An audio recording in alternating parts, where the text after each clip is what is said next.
Satreskrim Polresta Pati mengungkap kasus penganiayaan berat yang mengakibatkan matinya seseorang di Waduk atau Dam Tepus, Desa Beketel, Kecamatan Kayen, Kabupaten Pati. Kasat Reskrim Polresta Pati, Kompol Dika Hadian Widya Wiratama mengungkapkan, peristiwa berdarah tersebut terjadi pada Sabtu, 2 Mei 2026, sekira pukul 19.30. Tersangka berinisial W, 49, seorang wiraswasta asal Desa Kayen ini awalnya pergi berdua bersama korban, lelaki berinisial R warga Sukolilo. Mereka hendak mencari bambu petuk, pring petuk. Bambu petuk adalah ruas bambu langka yang memiliki dua cabang tunas atau ranting yang saling berhadapan, bertemu. Berdasarkan mitos masyarakat Jawa, bambu ini diyakini bisa menjadi jimat keberuntungan. Namun di lokasi kejadian, keduanya terlibat cekcok mulut yang hebat lantaran masalah biaya operasional perjalanan yang dirasa tersangka tidak diganti oleh korban. Akibat perselisihan tersebut, korban sempat mendorong tersangka.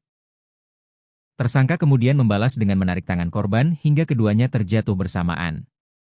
Saat itulah, tersangka langsung mencabut pisau dapur yang selalu dibawanya dan menusuk korban secara membabi buta.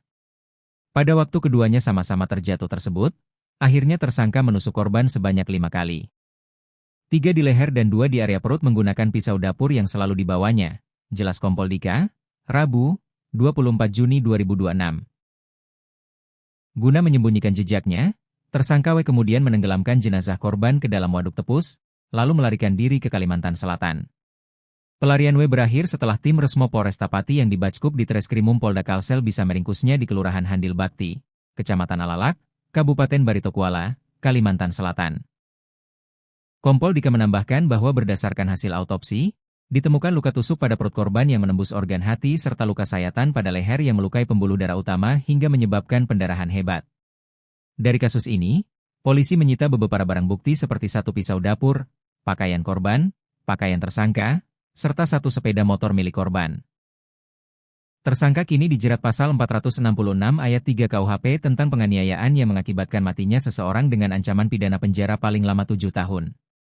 Kami dari Polresta Pati juga berpesan pada masyarakat agar menyelesaikan setiap permasalahan pribadi secara baik-baik dan menghindari tindakan main hakim sendiri. Tutup Kompol Dika.